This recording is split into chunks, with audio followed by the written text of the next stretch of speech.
Hey lovelies, welcome back to the channel. My name is Zay and today I am debunking 7 misconceptions about 4C natural hair growth that I have discovered on the journey to growing my hair past waist length.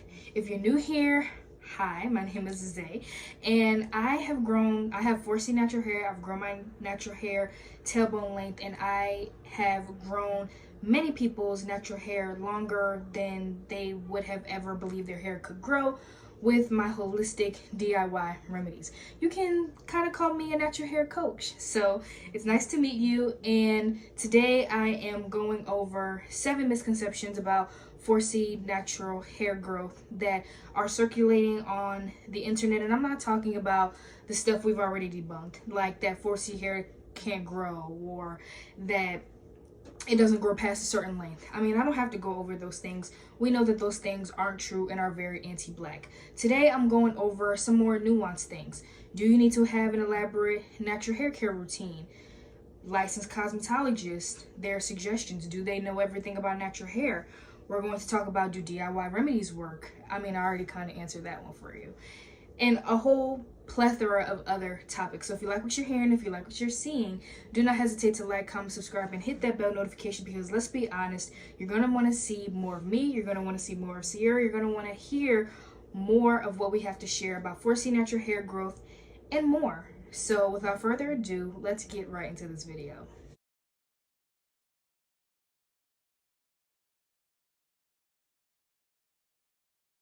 The first misconception that I want to debunk is this idea that you have to wash your hair once a week in order to see growth. I have an idea of where this originated from. There used to be this idea within the natural hair community that dirty hair makes hair grow faster, and that we as people with 4C hair, or just black people in general, we shouldn't wash our hair too often, and that then progressed to washing your hair more often. But I remember it being at least once a month or once every couple of months, and now it's gotten to the point where people are adamant about people washing their hair once a week, and that is ludicrous to me. For me, I still do use that tradition in my own natural hair routine. I wash my hair every 3 to 4 times a year. I do that because it works for me. Like I said, it's high manipulation to be washing your hair 4 times a month. And washing your hair 4 times a month, it's high manipulation. That is literally the antithesis of what you need to do in order to see hair growth. I'm not talking about clean versus dirty hair. I'm talking about manipulation. If you're washing, detangling, combing through, brushing through, drying your hair 4 times a month, I'm not saying that people can grow their natural hair like that, but in my experience and what I recommend to people in my community that come to me asking what I do for my natural hair routine, I do recommend that they wash their hair less often, definitely not 4 times a month, because that can lead to excessive breakage, and excessive breakage is a huge no-no, especially when you're looking for how to grow your hair longer, healthier, thicker, and stronger. I began this portion of the video saying, like, I do have an understanding of where this washing hair once a week came from, but I don't know where it came from, because it's not really necessary. I mean, for some people's natural hair needs, which I will touch on later in the video, if you need your hair to be clean, and like, let's say maybe you have excessive scalp flaking, or you have excessive dandruff, and that is a medical need for you in order to have your hair and your scalp be healthy, that's fine. But for the average Joe, I wouldn't suggest that to a wide audience of people, because it just simply, I don't think, would apply to the majority of people. The majority of people, you don't need to wash your hair once a week in order to see growth. And honestly, I think for a lot of us out there who tried it, because I tried it, we saw that it was working against our natural hair goals and we had to stop. And honestly, I was kind of annoyed once I saw that I had been put back a couple of steps in my natural hair journey, which is the reason why I'm saying no. Unless you have a particular need, medical need for your hair and for your scalp, I don't see the necessity of washing your hair 4 times a month. If you're a person who's uncomfortable with washing your hair 3 to 4 times a year like I do, once a month will be my suggestion, but definitely not 4 times. And for clarity, Sierra and I did a Getting Back to the Basics series where we break down our simple, accessible, affordable, convenient natural hair and self-care routines, so that way everyone, regardless of their class or income, knows how to take care of themselves and reach their natural hair, physical health, and mental health goals without having to break the bank. Because everyone, regardless of their class or income, deserves to know how to take care of themselves with ease, affordability, access, and convenience at the center. With that said, I don't need to wash my hair once a month because my routine is very simple, and the products I use in my routine do not lead to me having a ton of dirt buildup, dandruff, scalp buildup, period. I only wash my hair 3 to 4 times a month because that is what I do in order to continue promoting growth for my natural hair needs, but not because my hair or my scalp is extremely dirty, weighed down, and it's just, if I shake my hair, there's just dirt flying everywhere. That is not the case for me, and so you can definitely put to rest any ideas that may come about within your mind about how clean my hair or scalp is after 3 or 4 months. That's not really the case for me. The second misconception that I want to debunk is this idea that you have to buy expensive natural hair care products in order to see growth.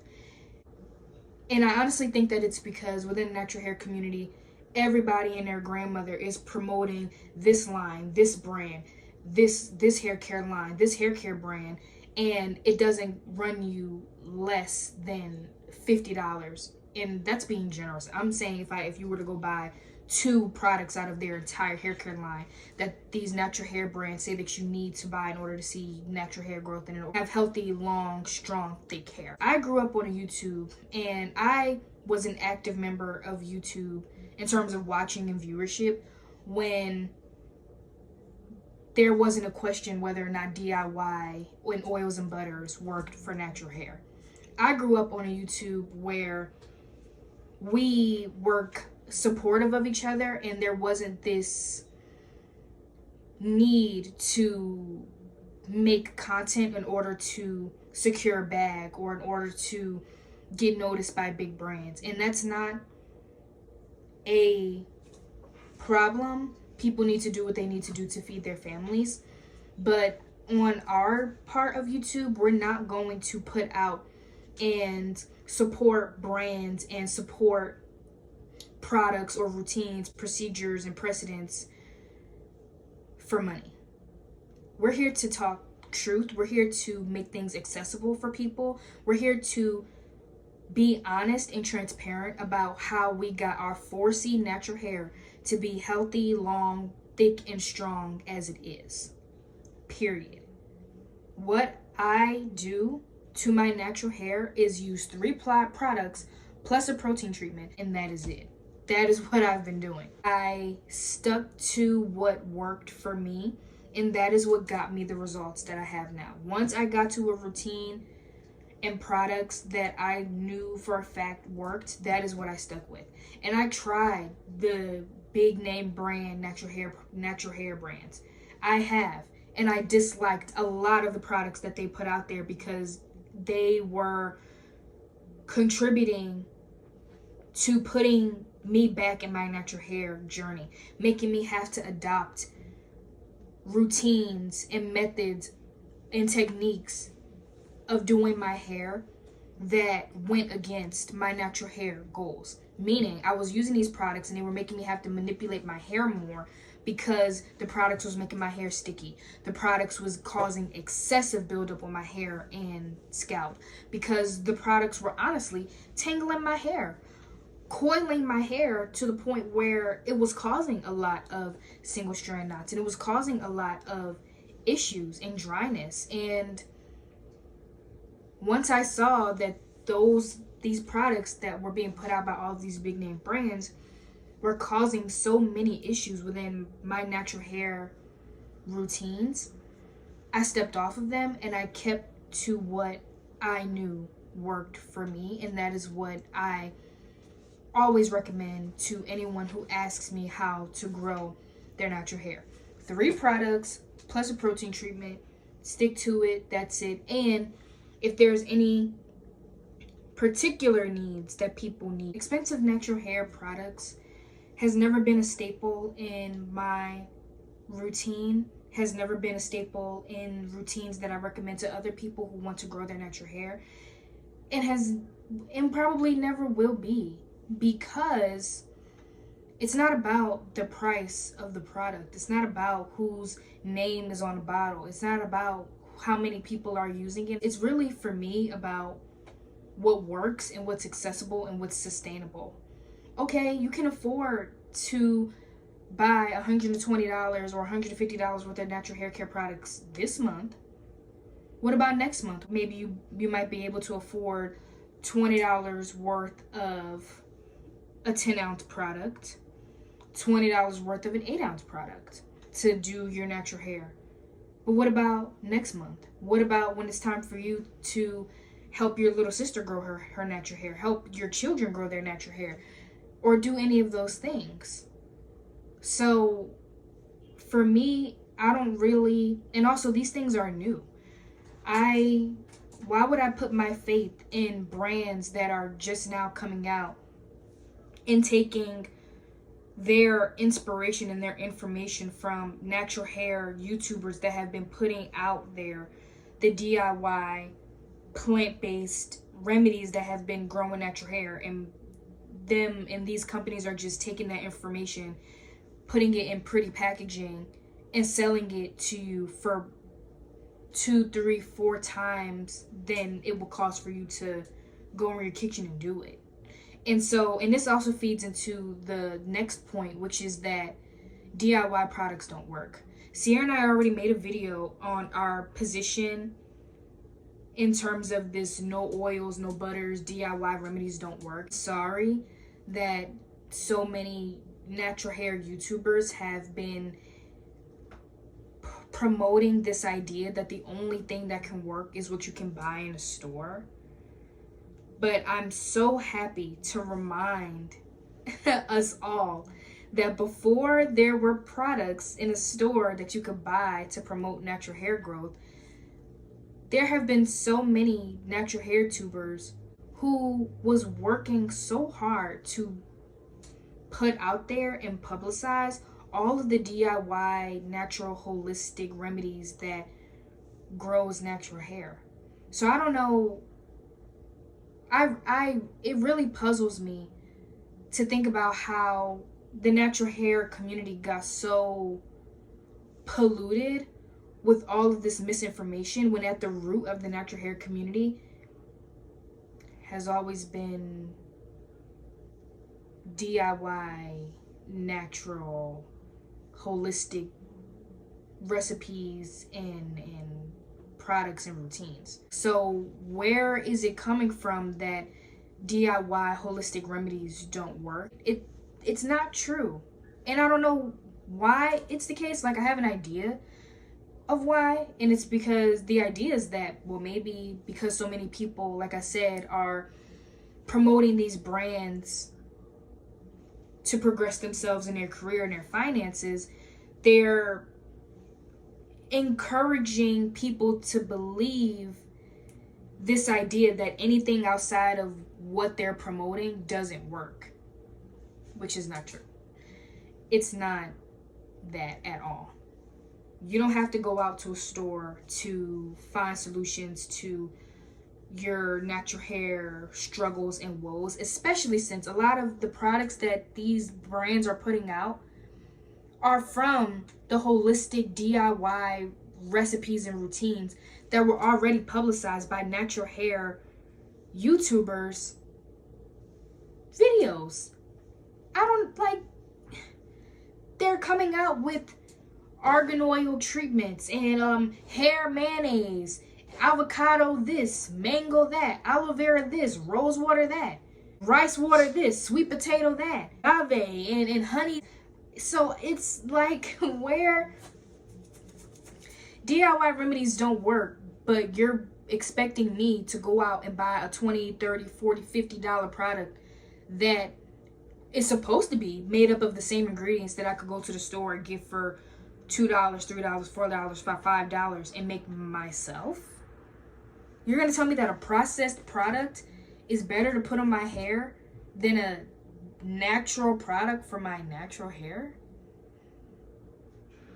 The math is not really adding up. It's not clicking in my mind, and I'm pretty sure it's not clicking in a lot of y'all's mind, which is the reason why I'm here to affirm you in your beliefs and in your concerns about what's going on in the natural hair community. It's a lot of misinformation, and it's a lot of misinformation because people are putting things out there for the wrong reasons. And Sierra and I are here to set us all, hopefully, on the right track to what actually needs to happen for the majority of us in order to see our natural hair goals. We're here to be honest, we're here to be transparent, we're here to help everybody win and everybody get their natural hair goals. And at the center of that is not expensive products, and it never will be. Moving on. The fourth misconception that I want to debunk is that you have to have an elaborate routine. I talked about this before, and I'm going to talk about it again. If you have you don't have to have a different product for every single step of your routine. You don't have to have a product to detangle, and then a product to moisturize, and then a product to leave in, and then a product to styling and get the definition, and then a product to hold it all together. You don't have to do that. And it goes back to accessibility and making things accessible and convenient and affordable for those of us who don't have the money to be spending $120, $150, upwards of $100 every single month to take care of our natural hair. I mean, and we all know that is true. There's videos and memes going around all the time, like, oh, when it's wash day and now I gotta go wash my hair, and they literally have a big huge bucket of products, their arms full of products to go do their natural hair. And I think that, like, yes, it's a joke, it's funny, it's to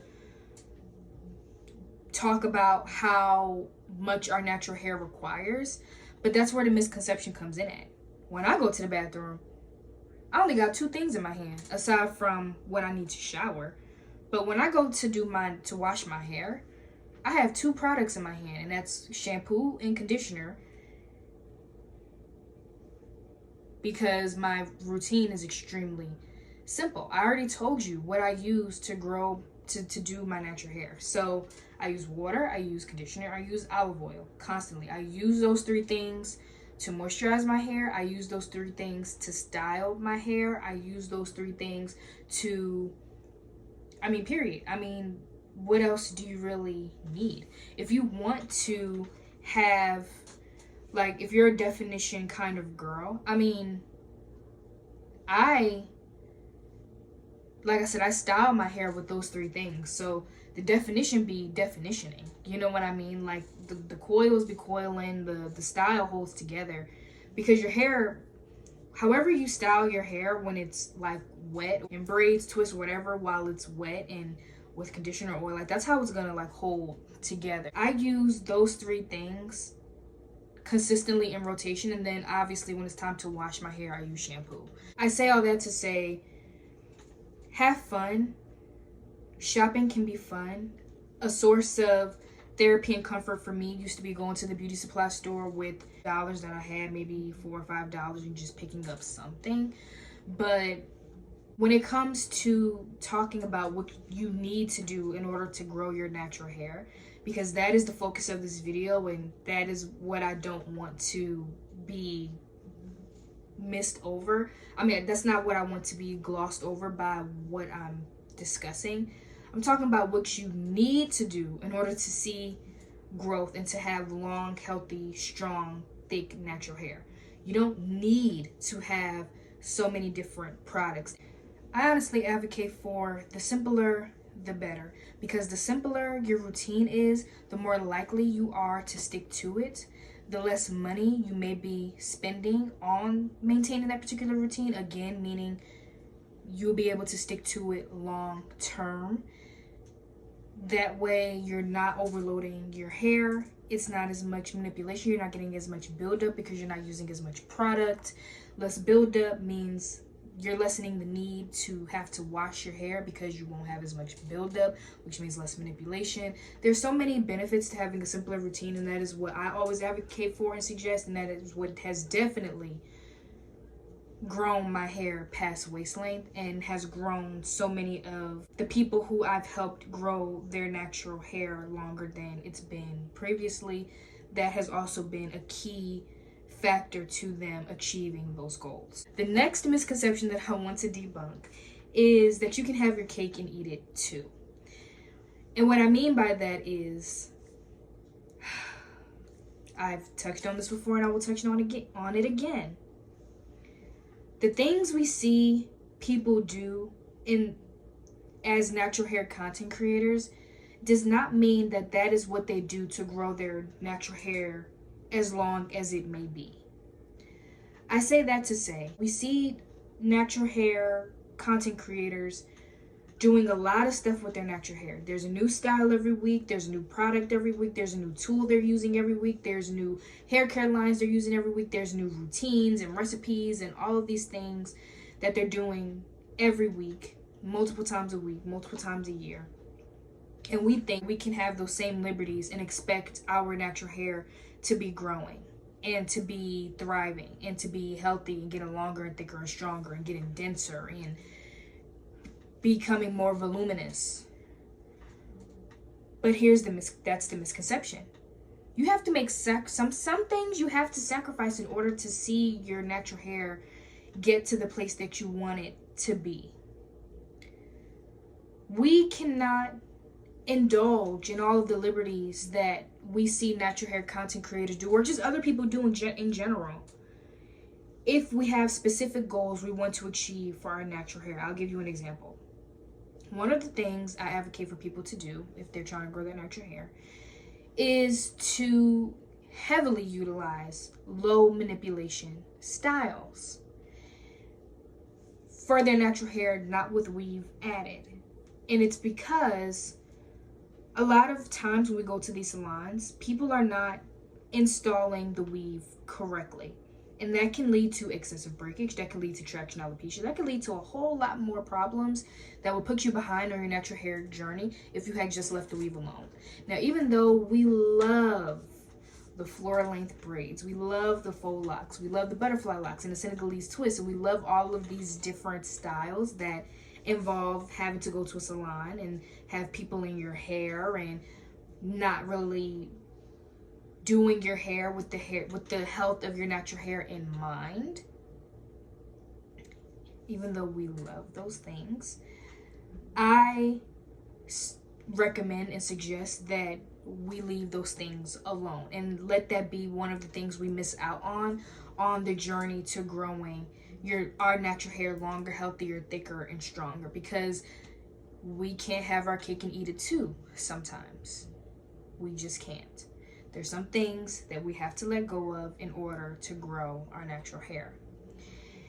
This leads into the next misconception, which kind of is at odds with what I just said. But I'm saying, while you can't have your cake and eat it too all the time, that doesn't mean that you can't enjoy and have fun with your natural hair. That's the next misconception. Oh, well, in order to grow your natural hair, you just can't have fun. I can't do anything, because there's a lot of these, TikToks and reels and stuff going around like, oh, I don't care. I'm going to enjoy my natural hair. I'm going to do what I need to do, and I don't care about what the natural hair, they use a very strong word to describe people that are interested in helping people grow their natural hair. So I'm not going to use that word. But though the natural hair, soldiers, I'll say soldiers. Oh, I don't care about what they're saying because I'm just going to do this thing. Well, that's a misconception, right? I don't know. Well, yes, I do know. can't use heat, you can't do this, you can't do this, you can't do that. Now, that's where I'm gonna have to disagree. I used to get my hair silk pressed twice a month when I was younger. Never had heat damage, never had excessive hair breakage, and my hair still grew. And like I said, there's a lot of licensed cosmetologists who I follow on Instagram who specialize in silk presses, specialize in natural hair, and they help their clients' natural hair grow while still allowing their clients to style their natural hair and be confident and love their natural hair. So that's where I differ. I'm not saying that you can't have fun with your natural hair. You can. In reference to my last point, which is you can't have your cake and eat it too sometimes.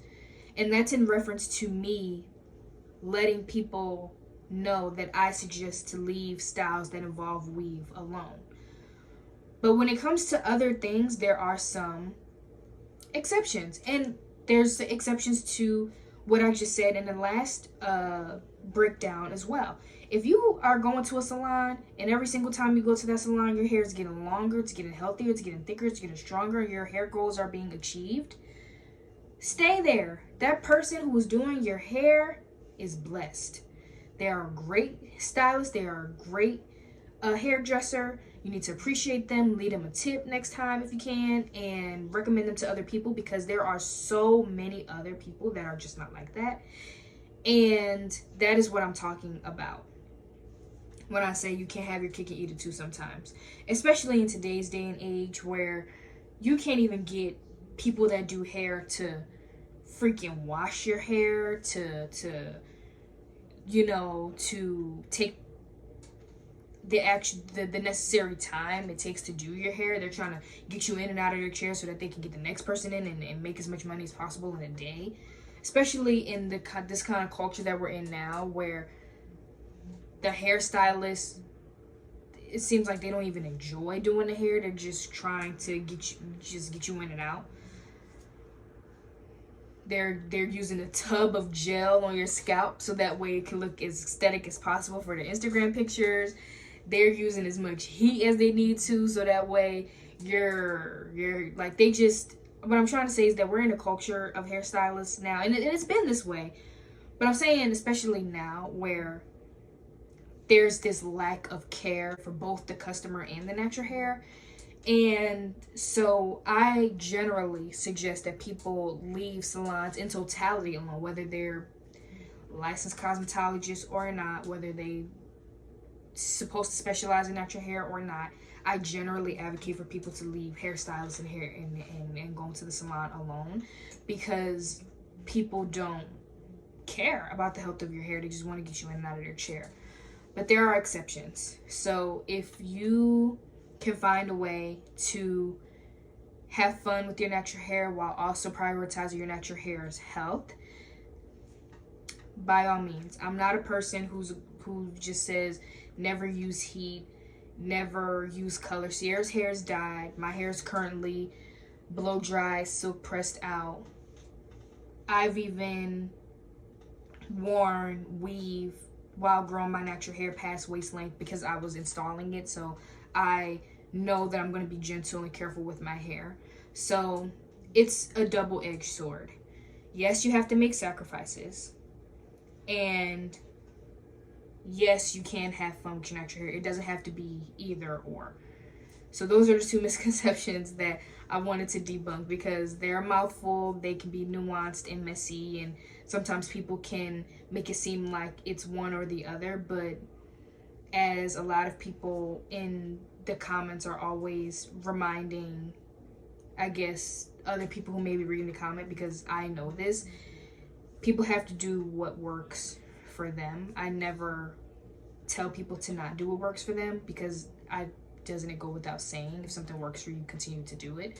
I'm putting out there what has worked for me in the hopes that other people who may come across this video and be inspired by my natural hair journey can find some ease and get a break within their own natural hair journey with the tips and the routines and the suggestions that I'm sharing.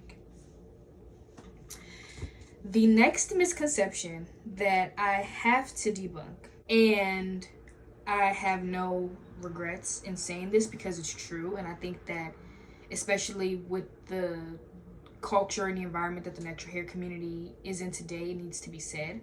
Licensed cosmetologists do not know everything there is to know about natural hair growth, period. Period. I really wish this extremely elitist point of view that because they went to school and they got a degree, so we have to bow down to them. Everybody else who doesn't have a degree or doesn't have a certification in hair, we're just stupid. We don't know what we're talking about, and everything that has ever helped people grow their natural hair since before they got their degree and went to school is now void because they went to school and they got a degree or certificate. I really wish this wasn't a thing because it's so demeaning. It's so just infuriating. It's definitely perpetuating this idea of inferiority. It definitely puts people who do practice natural hair remedies and who do use DIY recipes, it casts us in an inferior light, and it casts our knowledge and our intelligence. It insults our knowledge and it insults our intelligence as if we're supposed to be these uneducated peons of society that are filling people's heads with lies, and only the educated people of higher society know what needs to be done for natural hair. I can't express to y'all how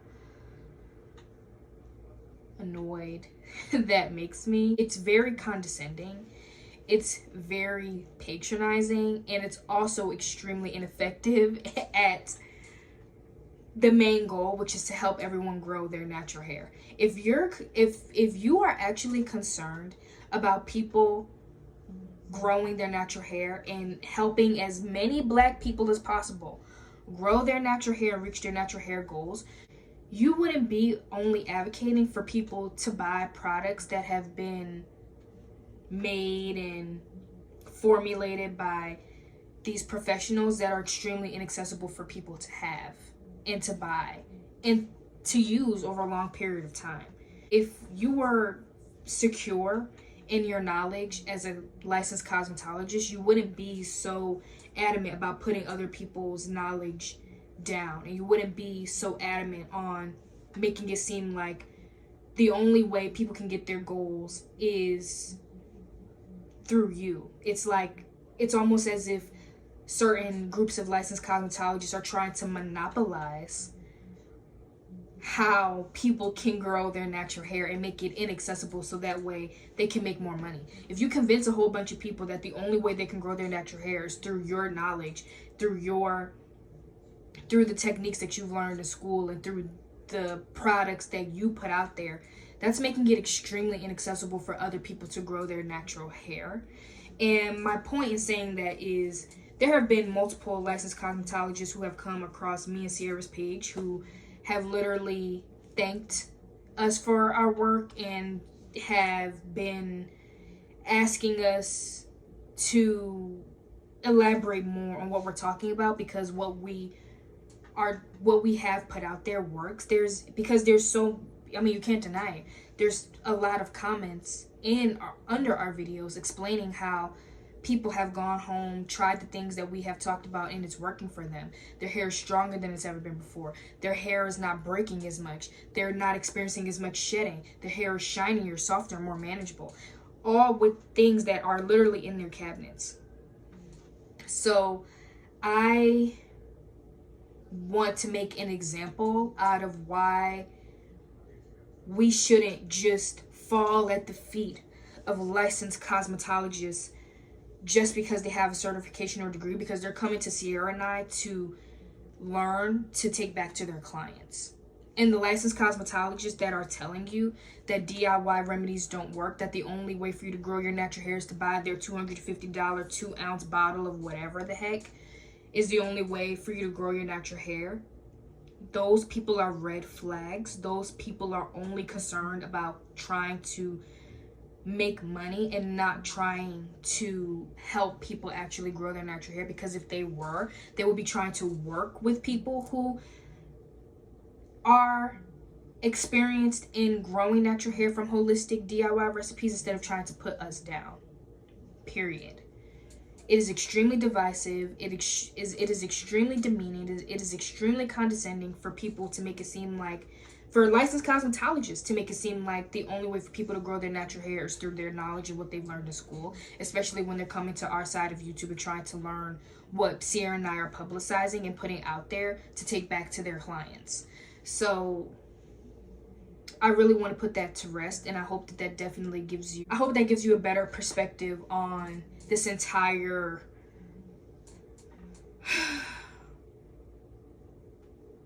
environment that the natural hair community is currently in. And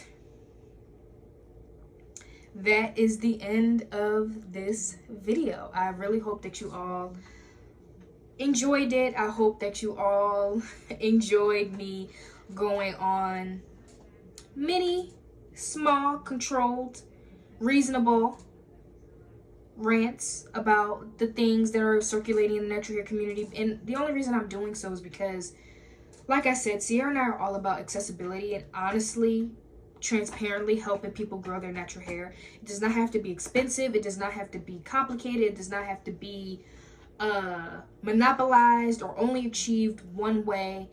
There is no right or wrong way to grow your natural hair. There is an accessible way though. There is an easy way though. There is a simple way though. There is a convenient way to do it though.